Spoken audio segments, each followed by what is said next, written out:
Hello again, folks. Hope you're all keeping well. So these were my predictions last time for the weekend's football matches in the English Premier League, and I'll just quickly run through each match. So the first game there, I picked Chelsea to win away to Manchester City, and the match finished Man City 1, Chelsea 3, so that was right. Bit of a bad-tempered affair in the end, so it was. With who was it again? It was Aguero and Fernandinho sent off in injury time. I just saw tonight there that Aguero got a 4-game suspension for his tackle, and that was one hell of a tackle. You know, it was a wee bit on the dirty side. But by all accounts, it was a good game. Man City had the lead at half-time with Gary Cahill scoring an own goal just before the half-time break, and then Costa equalised in the second half, followed by a goal by Willian, and then finally Hazard, who has come good this season after what he was like last year, when after 2 years ago being Player of the Year, last year he couldn't seem to put a foot right. So that was that. So the next game was Palace against Southampton, and coming into this match, Palace had lost 6 in a row and Southampton were in good enough form. They weren't conceding many goals, and they had just beaten Arsenal away in the League Cup, so I took it for an away win. So this match finished Crystal Palace 3, Southampton 0, which you have to say was a bit of a surprise. I didn't hear much about this game. The Man City game was obviously in all the papers, just because of the trouble at the end of it. But Palace were 2-0 up at half-time with goals from Christian Benteke, who's finally scoring goals again after doing nothing for Liverpool really, and then James Tompkins, and then in the second half, just near the end of the game, a second for Benteke. So that is a good, very good result for Palace. Never mind a good result, a much needed result. It takes them just a bit, they're 3 points off their relegation zone. They're in 14 points, and they're okay regarding goal difference. That 3-0 wins really helped, because they now have a -2 goal difference, whereas Burnley, just beneath them, have a -11. So there we go. So the next one is Stoke versus Burnley, and I took this for a draw. And sorry, just put a wee tick beside that. And this one I was also wrong. This finished up Stoke 2, Burnley 0. So there was 2 goals in the first half, won it for them. The first by Jonathan Walters, still going strong, and then the second 15 minutes later by Mark Maniesa. By and large, Stoke haven't had the best season so far. They're sitting, well, they're just, that results put them just into the top half of the table. They're currently 9th, 1 place above Bournemouth, who I'll come to in a bit.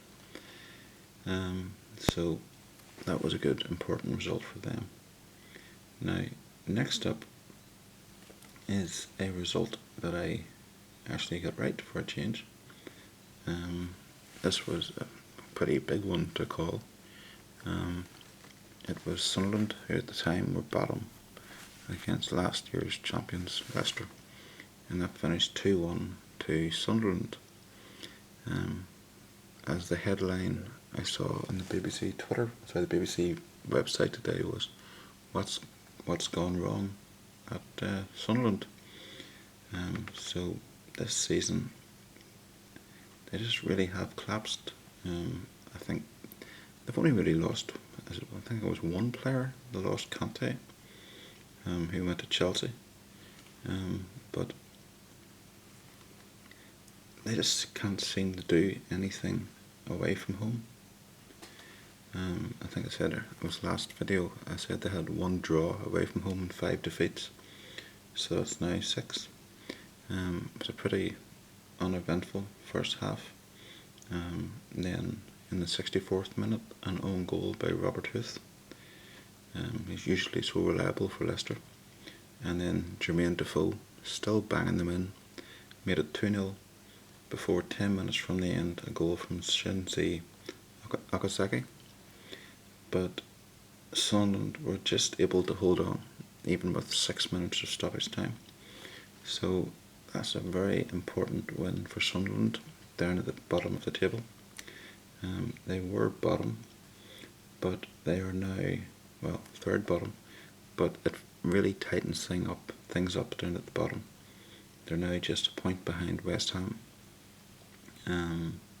So they've won, I think, 3 out of their last 4 matches. Let me just check that 1 second. Yep, they've won 3 out of the last 4. So that was, as I say, really good that they seem to be turning around again. But the thing with Sunderland, they may have won 3 out of the last 4, but you could easily see them win none in the next 9 or 10. They're just that sort of unpredictable. So next up we have Tottenham Hotspur versus Swansea, and I took this for a home win, and indeed it was. It finished up Tottenham 5, Swansea 0, and it seems Harry Kane's coming back to form. He got 2 in this game, so Spurs took the lead just before half time, 39th minute, with the penalty from Harry Kane, and then just before the break, Son made it 2-0. I don't know what it is about Son. I really like him. I think I don't know enough I don't know any Spurs fans, but I just think he just seems to be very underrated. He's going under the radar a lot.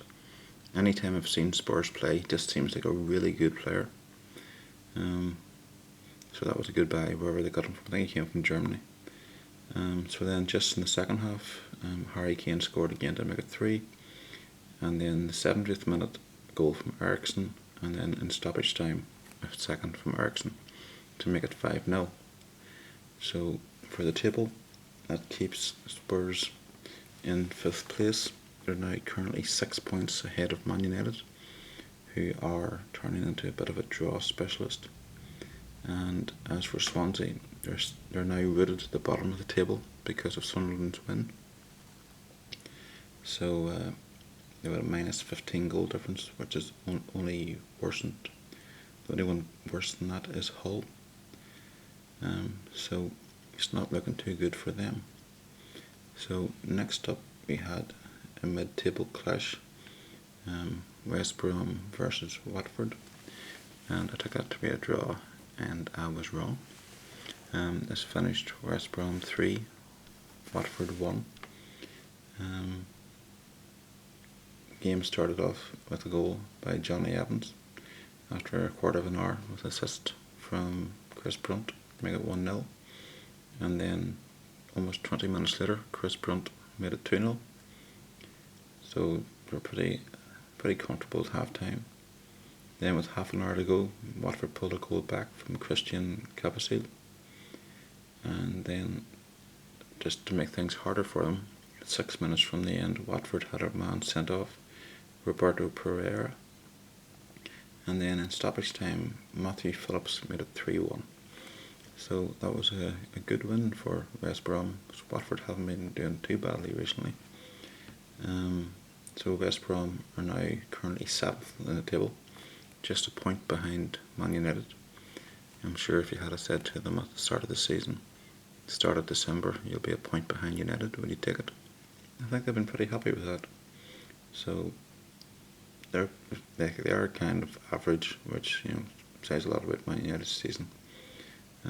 Whereas Watford are 11th, just a couple of points behind. So that's they're not doing too badly.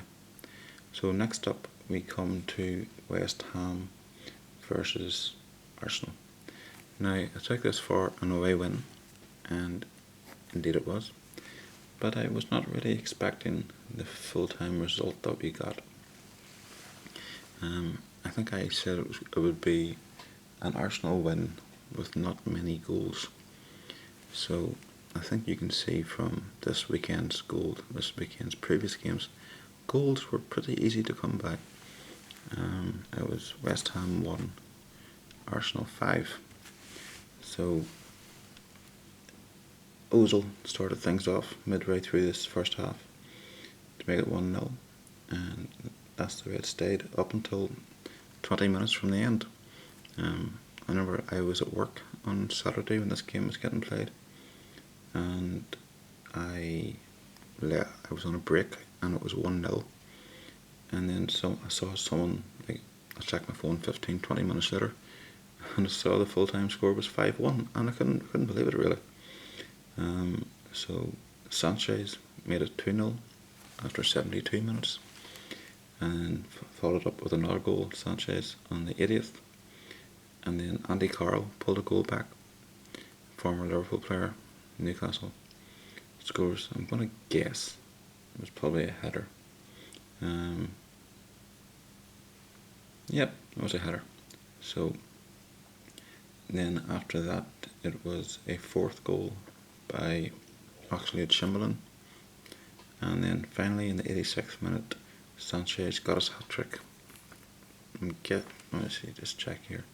I'm going to say it's probably his, and was that his first? I don't know, it doesn't say, but I'm guessing, maybe. You can tell me down below, was that Sanchez's first hat-trick for Arsenal? But a very good win, regardless of how poorly West Ham are doing this season. To win 5-1 away against anyone's a very good result. Arsenal are currently in second place, 3 points behind Arsenal. Nice healthy goal difference. Whereas West Ham are just a point above the relegation zone. It's all going wrong for them this season. Next up, I don't really want to talk about this game.